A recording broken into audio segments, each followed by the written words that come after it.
Pregunta: ¿todas las siguientes endocrinopatías pueden causar una anemia hiporregenerativa? O sea, una anemia con reticulocitos bajos, ¿no? ¿Excepto cuál? Vamos a ver. El hipotiroidismo sí puede causarlo. El hipopituitarismo también, ¿no? Tiene de manera secundaria el hipotiroidismo. La diabetes mellitus no suele ser una causa de anemia hiporregenerativa, mas sí lo es el hipogonadismo, sobre todo cuando los andrógenos están bajos, y el hiperparatiroidismo también puede causar, ¿no? La respuesta es la letra C. La diabetes no suele causar anemia con reticulocitos bajos. Bueno, y este cuadrito para reforzar más nuestras ideas y para avanzar hacia los diagnósticos. Dijimos que el diagnóstico de anemia es en varones hemoglobina menor de 13 y en mujeres hemoglobina menor de 12. En las gestantes menor de 11, ¿no? Y en segundo lugar catalogamos a las anemias como microcíticas con volumen corpuscular pequeño, normocíticas con volumen corpuscular normal y macrocíticas con volumen corpuscular elevado. Dentro de las microcíticas, la más importante es la anemia por déficit de hierro. Esta es la más importante, la número 1 y la más frecuente, sobre todo en nuestro medio. La anemia por déficit de hierro es muy importante, ¿no? Hay otro tipo de anemias microcíticas también, sí, por ejemplo la talasemia, que es un defecto en la producción de cadenas de hemoglobina, ¿no? Las cadenas alfa, las cadenas beta, puede haber defecto en su producción y a eso se llama talasemia. Por lo general son hereditarios, enfermedades genéticas, ¿no? ¿Qué rasgo tiene la talasemia?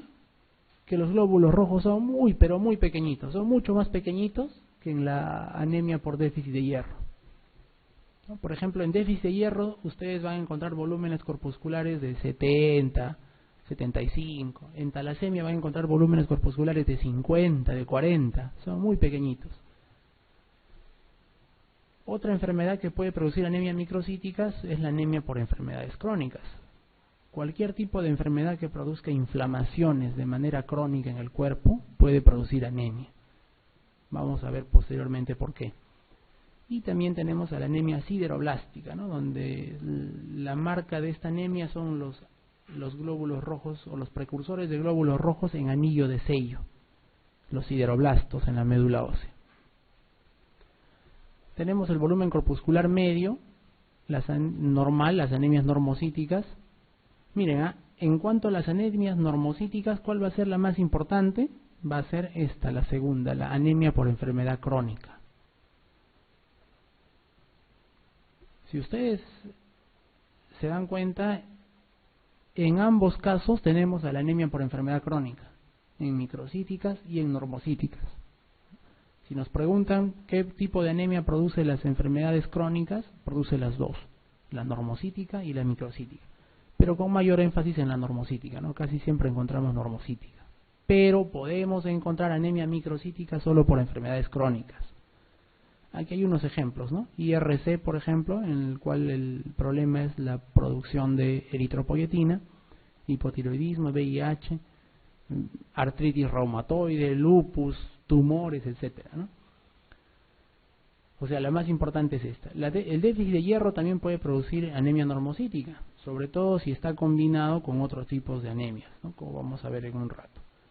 Y las anemias hemolíticas también, por defectos medulares como aplasia, drogas, y la anemia sideroblástica. Miren que pueden producir ambos la sideroblástica, ¿no? Pero de preferencia decimos que las microcíticas, déficit de hierro y talasemia. De preferencia las normocíticas, enfermedades crónicas, ¿no? Y defectos medulares. Y en cuanto a las macrocíticas, la causa más importante y más frecuente es el déficit de ácido fólico y vitamina B12, sobre todo en los ancianos, ¿no? En los ancianos. Y también hay el síndrome mielodisplásico que se presenta de esta manera, la aplasia medular. En cirrosis hepática también pueden haber glóbulos rojos grandes, ¿no? Y algunos medicamentos, como por ejemplo algunos antirretrovirales, pueden causar anemia macrocítica, como la acidobudina, por ejemplo, ¿no? Muy bien. Esto es más o menos para que se den cuenta que hay algunas enfermedades que pueden estar en uno y en otro, ¿no? Pero ya tenemos una idea más clara de esto. Este cuadro nos informa sobre las anemias debidas a la producción disminuida de glóbulos rojos, ¿no? Aquí arriba tenemos maduración anormal de los eritroides, ¿no? Por ejemplo, cuando tenemos deficiencia de hierro o cuando tenemos talasemias hay maduración anormal. Y en el caso de las anemias microcíticas, cuando faltan también esos dos componentes nutritivos, tenemos maduración anormal. En cambio, cuando hay disminución en los progenitores, tenemos por ejemplo las anemias normocíticas, como falla la médula ósea primaria, aplasias, mieloptisis o secundario a enfermedades crónicas.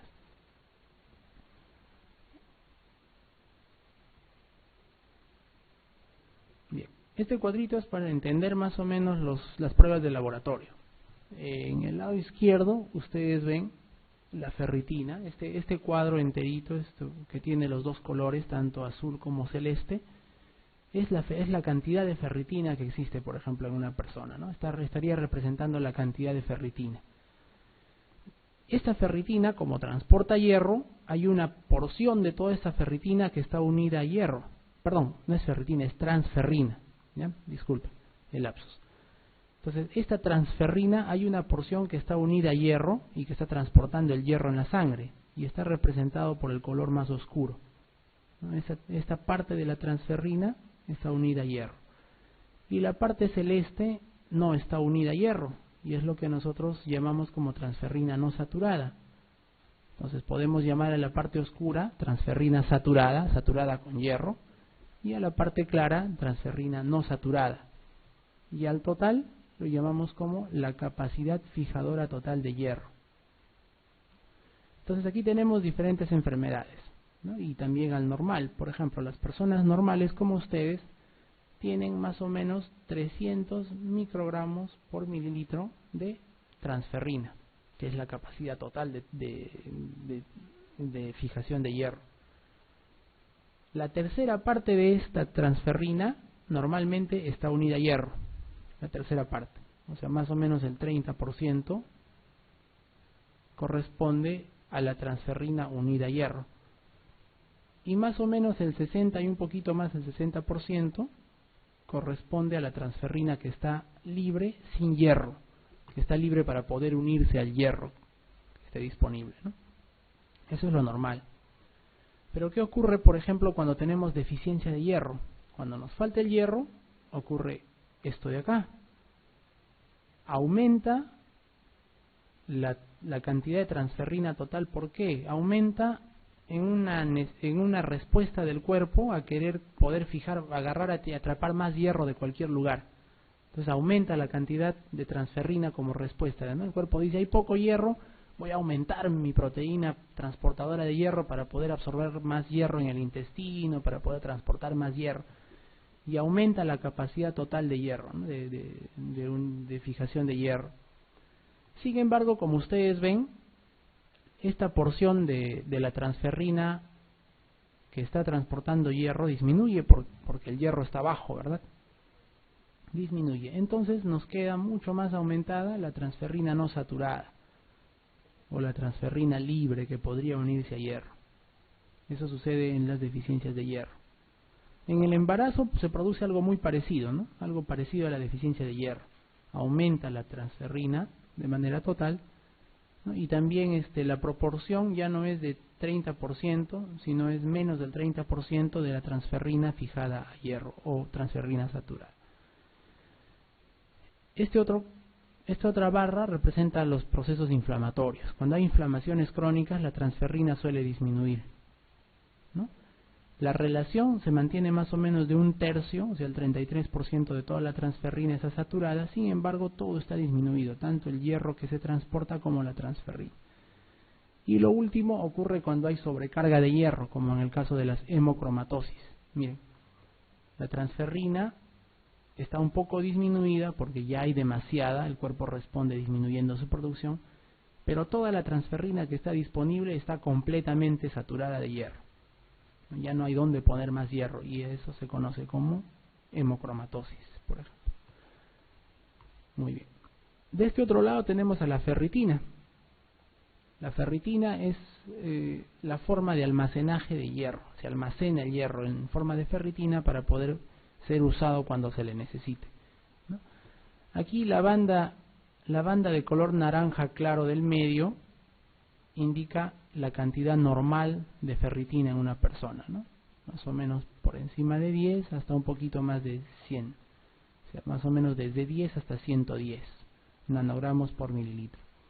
Cuando hay deficiencia de hierro, las reservas de hierro, que son la ferritina, están bajas, ¿no? Está baja la ferritina sérica y eso nos indica que la reserva de hierro está baja. En el caso de inflamaciones crónicas, la reserva de hierro está alta. El problema es que la médula ósea no es capaz de, los lugares donde se ha guardado esta ferritina no son capaces de volver a liberar este hierro para ser usado, sino se atrapa el hierro, pero están elevados los depósitos. En enfermedades hepáticas lo mismo, los depósitos de hierro se elevan y en sobrecargas de hierro, como en el caso de la ferritina, está mucho más elevado la ferritina sérica, que nos está indicando que los depósitos de hierro están muy elevados. Bueno, ahora vamos viendo cada tipo de anemia un poco más a detalle. Vamos por la anemia ferropénica. Esta es su definición. Es una anemia con producción disminuida de glóbulos rojos y un volumen corpuscular menor a 80. Es más o menos lo que lo caracteriza. O sea, eso es una anemia microcítica. Y además niveles disminuidos de hierro en el cuerpo. Pero los niveles de hierro los medimos, dijimos, principalmente con la ferritina, que es la que nos indica los depósitos totales de hierro, ¿no? La ferritina.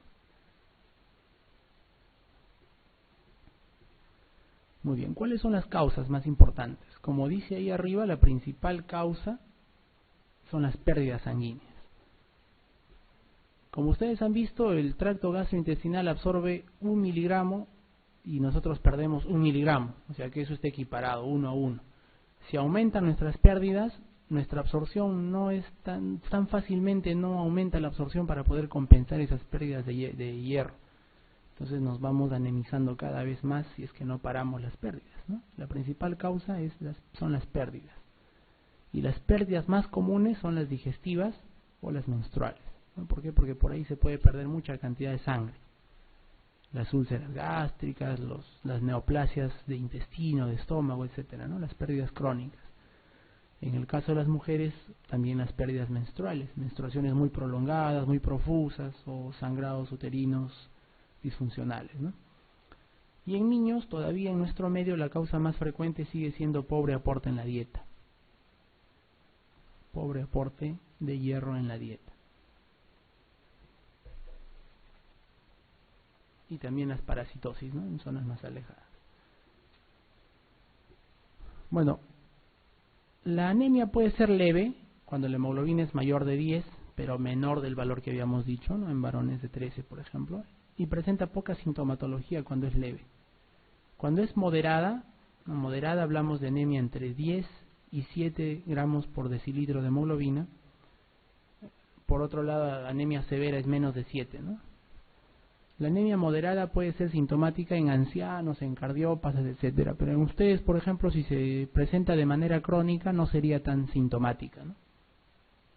Algunos síntomas o signos que pueden existir son la pica. Por ejemplo, la persona con anemia ferropénica se describe que suele comer tierra, ¿no? O los niños comen tierra. La coiloniquia también, o sea, las uñas se hacen delgadas y se pueden volver en forma de cuchara. Y la queilitis angular, ¿no? Donde a los costados de la boca, en las comisuras bucales, aparecen pues unas retracciones, heridas y unas pequeñas costras. Sin embargo, todo esto nos puede orientar, pero el diagnóstico se tiene que establecer por laboratorio, en el caso de la anemia ferropénica.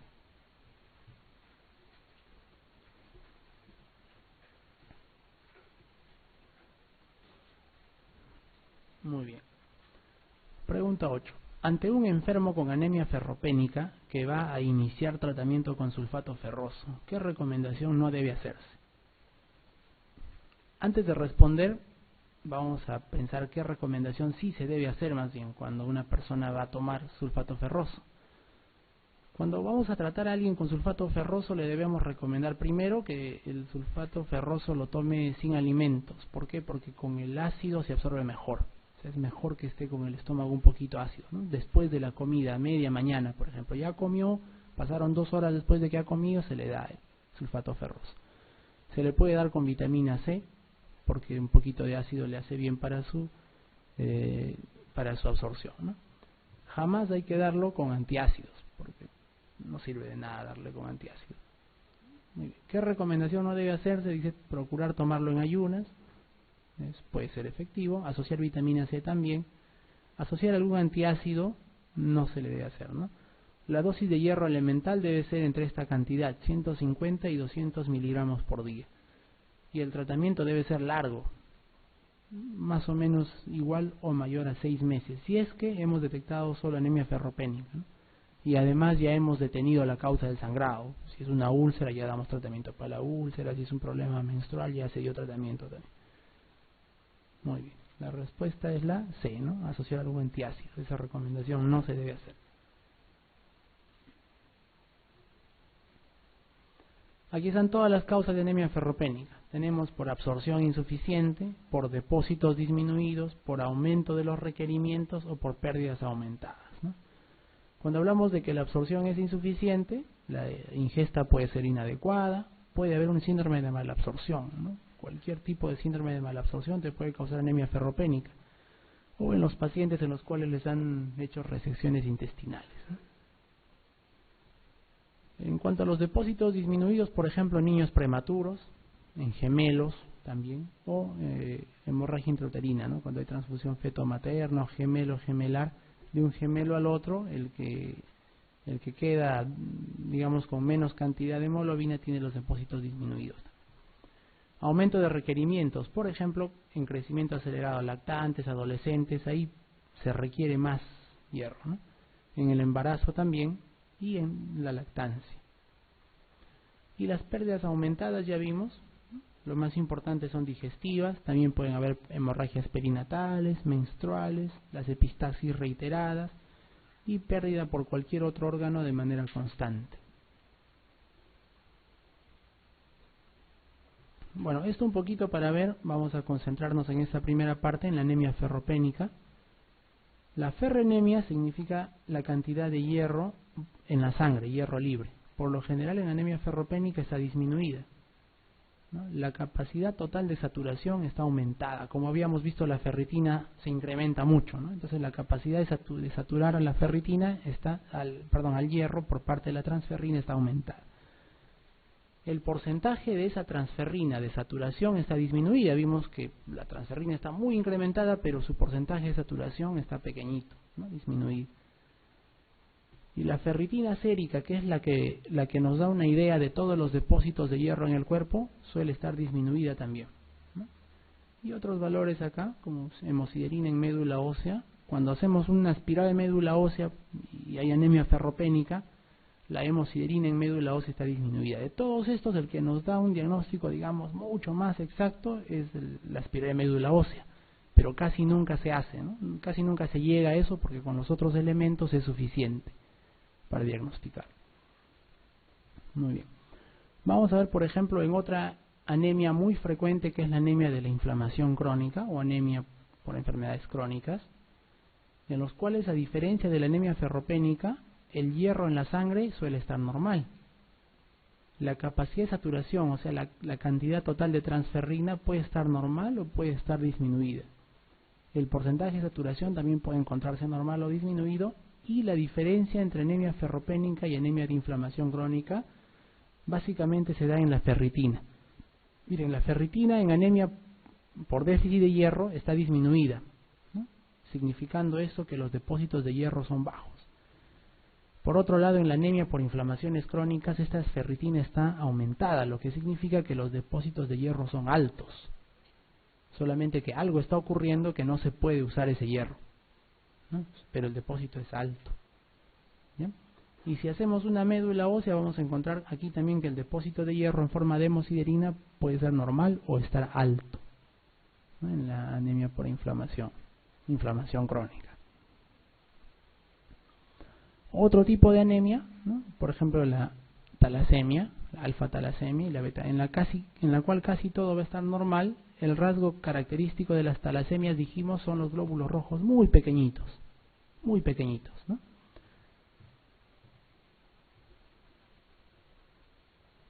Y bueno, esto recordando una lámina de exposiciones anteriores, la absorción de hierro es mayor con las carnes rojas que con los vegetales, ¿no?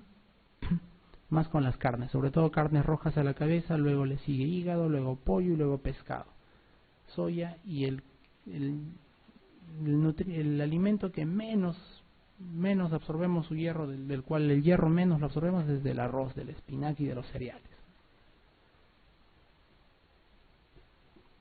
Pregunta 9. En una paciente joven con buen estado general que presenta una anemia ferropénica que no responde al tratamiento con hierro oral, sin ninguna evidencia de sangrado, ¿cuál de las siguientes pruebas diagnósticas debe practicarse en primer lugar? Miren, a paciente joven no sangra por ningún lado, pero tiene anemia ferropénica. Entonces, ¿qué puede estar pasando? De repente, mal aporte, ¿no? O no toma hierro o no absorbe el hierro. Entonces, ya dice, le están dando tratamiento y no responde al mismo, por lo tanto los aportes ya son adecuados. Entonces el problema debe estar en la absorción. ¿Qué otras pruebas diagnósticas debe practicarse? No, arteriografía no nos va a ayudar en nada para diagnosticar una mala absorción. Cuantificación de hierro en orina, no. Estudio de la médula ósea solamente nos indicaría que hay deficiencia de hierro, pero no nos indicaría más. Es lo mismo que ya nos darían los exámenes de sangre.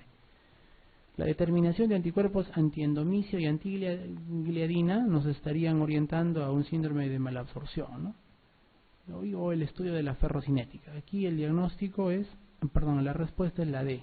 Vamos a empezar a orientarnos hacia un síndrome de malabsorción. Vamos a determinar anticuerpos antiendomicio y antigliadina, ¿no? Y este cuadro es enfermedad celíaca, por ejemplo. En la enfermedad celíaca están, ¿no?, esas alteraciones que hemos visto.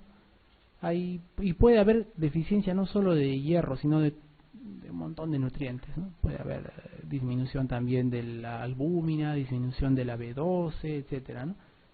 En adultos, por ejemplo, dice, hay diarrea crónica, dispepsia, vómitos, puede haber estreñimiento, parestesias, y hay neuropatías, hay deficiencia de ácido fólico, vitamina B12 y también de hierro, ¿no? O sea, es un síndrome de mala absorción. Y aquí están los anticuerpos de los que habíamos hablado, ¿no? Antiendomicio tiene una especificidad de 100% y antigliadina una especificidad de 92%. IgA, ¿no? IgG 86. Muy bien, sigamos. El tratamiento de una anemia ferropénica por pérdidas menstruales crónicas, además del posible tratamiento ginecológico, consistirá en qué? Si ya se separa el sangrado ginecológico, la anemia se tiene que tratar con hierro, ¿no? ¿Cuánto de hierro? 100 a 200, 1000 a 2000, 10 a 20, 600 a 800 de hierro elemental. Ya lo habíamos visto en la pregunta anterior, ¿no? 100 a 200, 150 a 200, decía una de las preguntas anteriores. 100 a 200 miligramos por día de hierro elemental, vía oral. El tiempo de duración, 6 meses o más.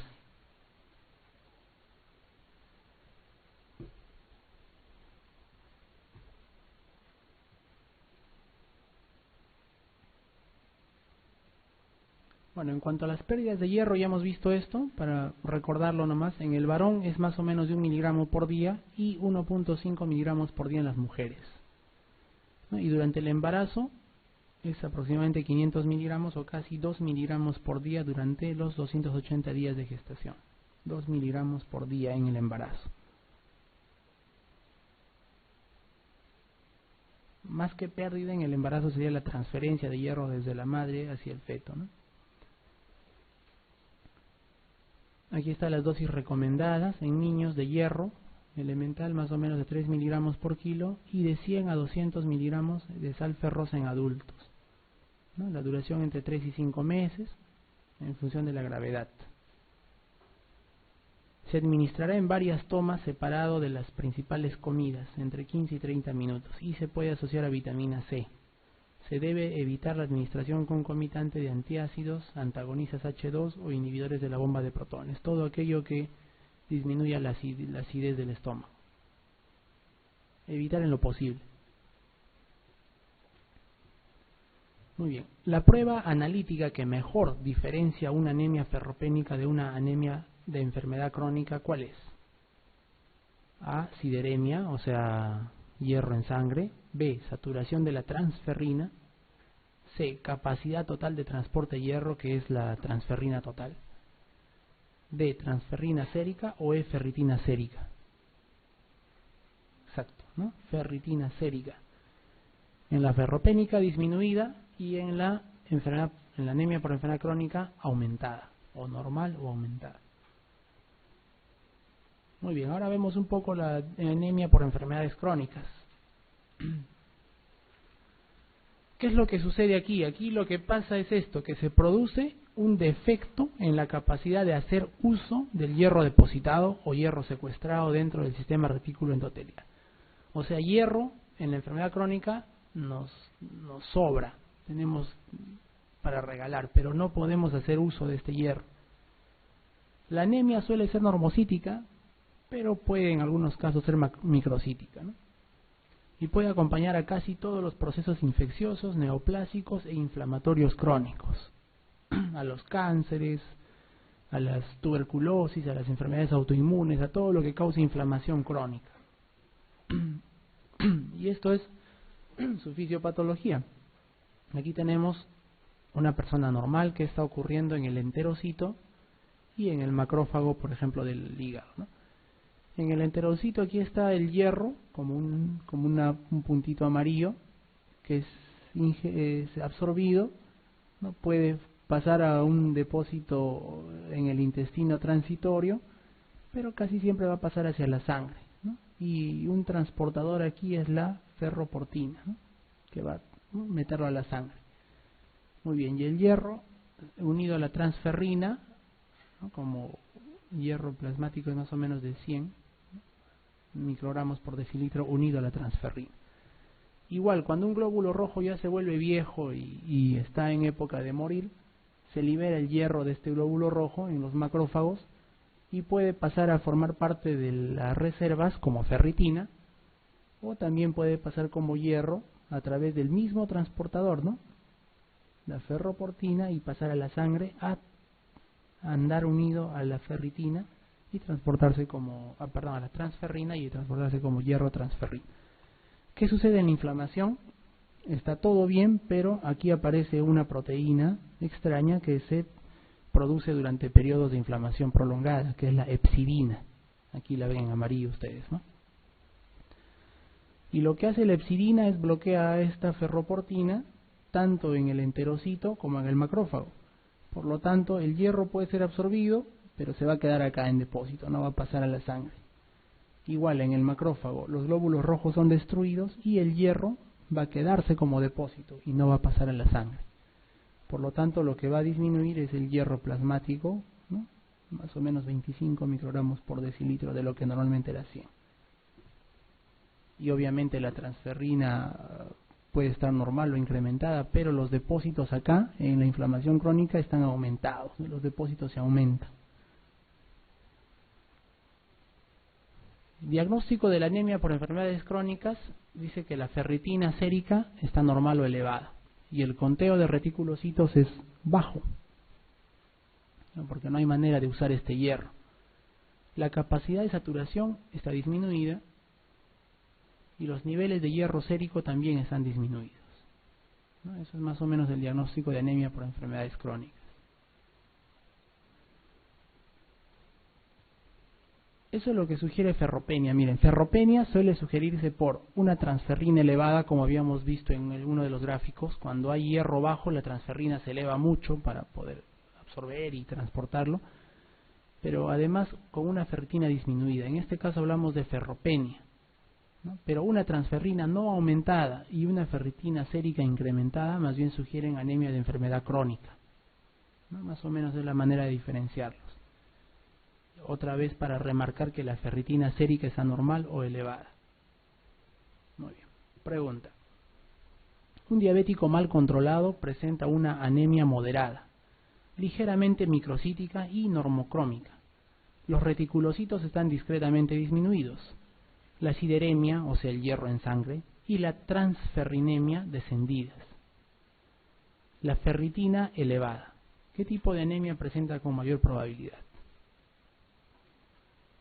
Con ese perfil está presentando una anemia asociada a enfermedad crónica, ¿no? Dijimos que la ferritina está elevada y la transferrina puede estar normal o disminuida, y aquí dice disminuida, ¿no? Y además que la anemia es ligeramente microcítica.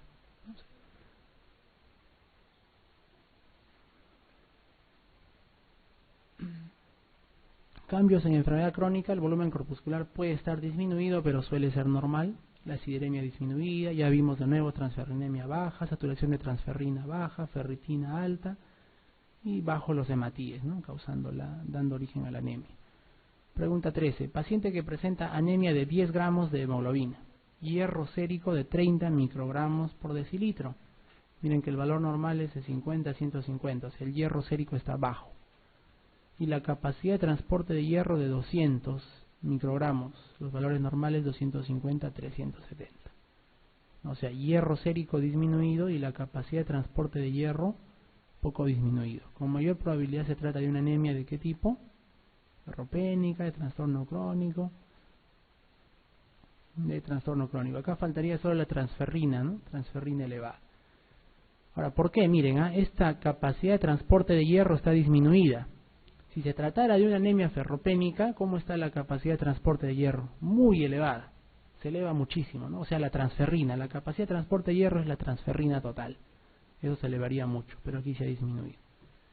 La probabilidad más plausible aquí es la enfermedad de trastornos crónicos.